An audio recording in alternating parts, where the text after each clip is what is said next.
Hey guys, Out Marco here, and this is going to be your Thursday video report. Money saving discount coupon code that'll save you $17 on a single purchase today.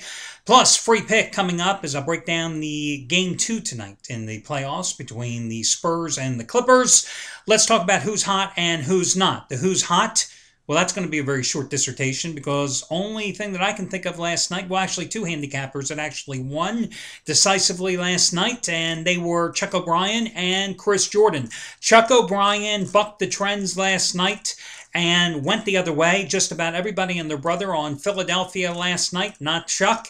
He came out with a monster play, biggest play of his entire career, 100-dime release on the Boston Celtics. And he cashed in with that 100-dimer last night on Boston, the 2-point road dog getting the job done.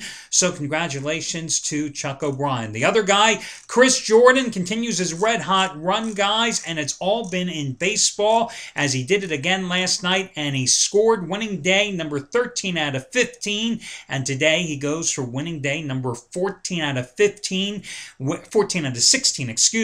with his biggest baseball release of the season, his 600-star AL East game of the month on Boston and Tampa Bay. Listen to these numbers, guys. Chris Jordan has put together $1 bettors have already won this baseball season $4,300. $1 bettors in baseball alone have won $13,400 in baseball alone since the 2009 season.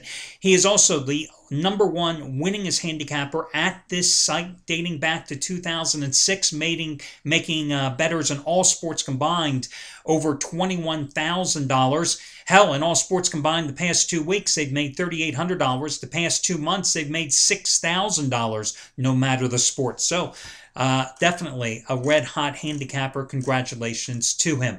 Now, let's fast forward to tonight's card and talk about guys who have big plays. Listen, Trace Adams did not win last night. But I haven't said that too frequently here, have I, the last couple of weeks, guys? Because Trace, so far in the NBA playoffs, 10-4 with his NBA best bets. Normally a 1,000-star play is his top-rated selection. Tonight, guys, another one of those rare double your wager releases when he ups the ante to a double your wager 2,000-star play. He's had 3 of them so far in the playoffs. He has won all 3 of them. The most recent one 2 nights ago, a 2,000-star play, the Spurs by 16 points in game 1 of the series against the Clippers. Well, tonight, game 2 of that series, it's going to be another 2,000-star play. You see the line in this game. It was San Antonio 11.5 or 11 points. It's now down to 10.5 points. As I do this video report at 11 o'clock Pacific time here, Vegas time this morning on Thursday, which way does Trace go? Again, 10-4 with his NBA playoff best bets. His 4th straight 2,000-star double your wager NBA playoff best bet. That's what Trace Adams has going here this evening. Derek Mancini. You want to talk about a guy with a red-hot pedigree in the NBA. Guys, his bread and butter plays, for lack of a better phrase, mine are 15-dime plays, right? His are 40-dime plays.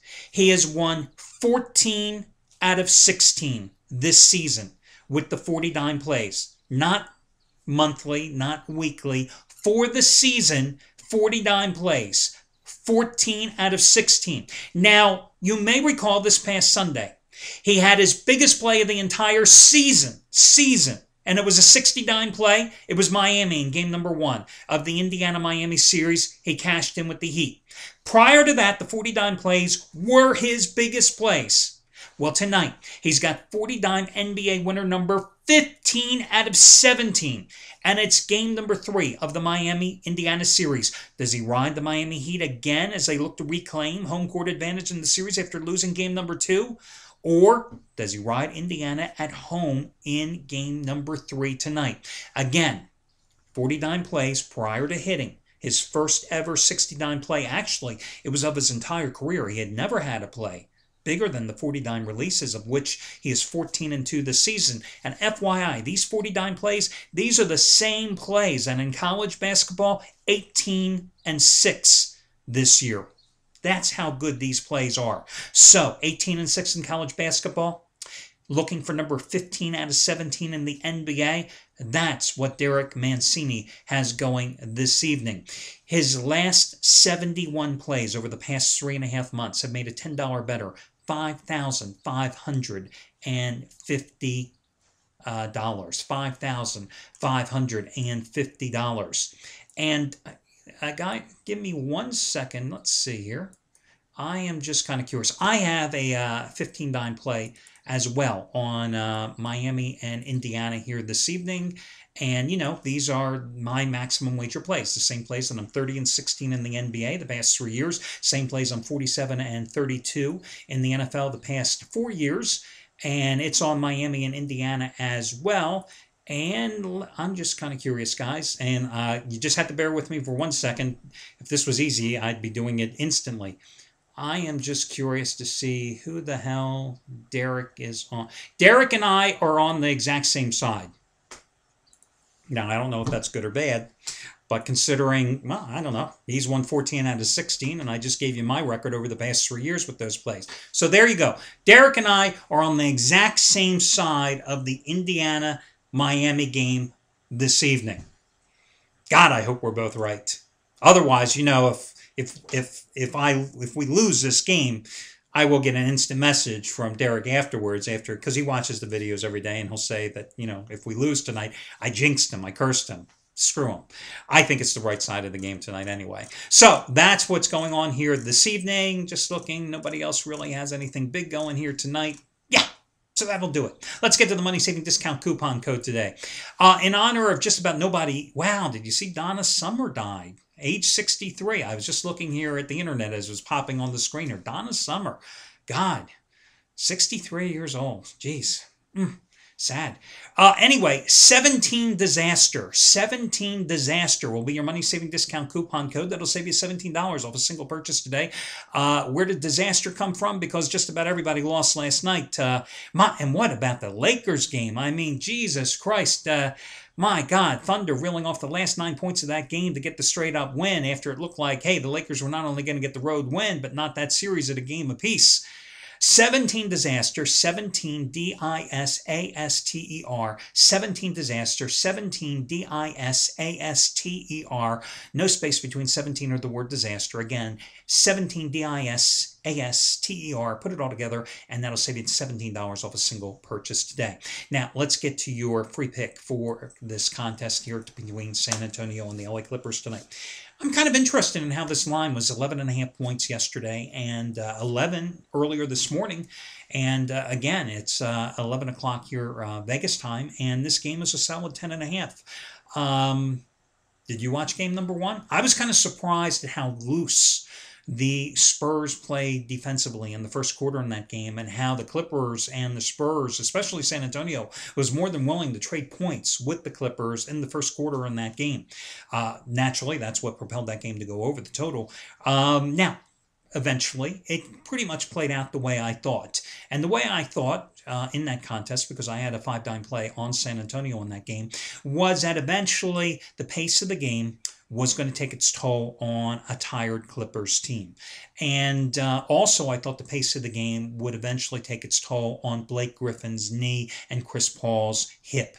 Listen, it's been well documented that Blake Griffin, if this was the regular season, doctors said that he would probably have to take a couple of weeks off to rest that knee, who Griffin himself has admitted is only at about 75 to 80% in terms of how healthy he is. And the biggest problem that Griffin has is that once he plays, great, but once he has to take a rest, it hinders his ability to get back on the floor in terms of his mobility. And I think that you saw that in the game. You saw that how the Clippers came out, started fast, and then the Spurs were able to really pull away and open a nice halftime lead. It was a 29-29 game after one quarter. The Clippers were down by 8 at halftime. Spurs really put on the Jets in the third quarter. Clippers with their bench, with Eric Bledsoe leading the way, had a very nice game. In fact, Eric Bledsoe did with 23 points, cut it, the deficit midway through the fourth quarter, and then the Spurs turned on the Jets once again to ice that game, eventually pulling away for the 16-point win, making the final score 108-92. But, you know, the Clippers had no answer for Tim Duncan, who had a very strong game with 26 points and 10 rebounds. Manu Ginobili came off and had, I think, for him, his playoff high so far this postseason with 22 points. Danny Green got involved with the offense very early with 15 points. The rookie Leonard out of San Diego State had a very nice 16-point performance with 3 3-pointers. What really surprised me, though, especially with the way DeAndre Jordan had 7 rebounds in the first quarter in that contest, was the way San Antonio attack the boards. I mean, San Antonio is not really that effective of a rebounding team, and yet they dominated on the boards. 47 rebounds for them, 34 for the Clippers in the contest. I think you're going to see much of the same here tonight. What really have to take from the box score of that game is look at what San Antonio did offensively. Look at their points in that game, 108 points, and then look at the line score next to Tony Parker's name. 7 points for Tony Parker in that game. 7 points for Tony Parker. And yet, look at what San Antonio did offensively. Now, look at the line score next to Chris Paul, who, again, is playing with that bad hip. 3 for 13 shooting in 37 agonizing minutes with just 6 points. How did the Clippers compete without Chris Paul at near 85%? I just don't think it can be done here, guys. So even though Caron Butler had a very good game playing with that broken hand with 15 points, even though Blake Griffin was very active and athletic in that game for when he did play, I think he played 28 minutes and had 15 points. I think that, the Spurs look at this game. They see what happened to the Lakers against the Denver Nuggets in the previous round, where the Lakers let the Nuggets hang around a little too long and exhaust them, putting them at a deficit going into their second round series against the Thunder. I think they see the Thunder last night take a 2-0 lead against the Lakers and then to themselves and Greg Popovich go, hey, Jesus Christ, we put ourselves in this position, eliminating the Utah Jazz in 4 quick games. We got ourselves 8 days of rest before we had to take on the Clippers. We've got a wounded foe here that's playing its 8th game in a 13-day period going into tonight's contest. Let's put these guys away as soon as possible so we can move on to the next round, because we've got a younger opponent, a rested opponent in the Thunder awaiting us next. Let's not dilly-dally around. So I think they definitely take care of business tonight, and I think we take advantage of the line move that comes in our favor. Go ahead and lay the points with San Antonio this evening. Good luck, guys, and I'll catch you again tomorrow.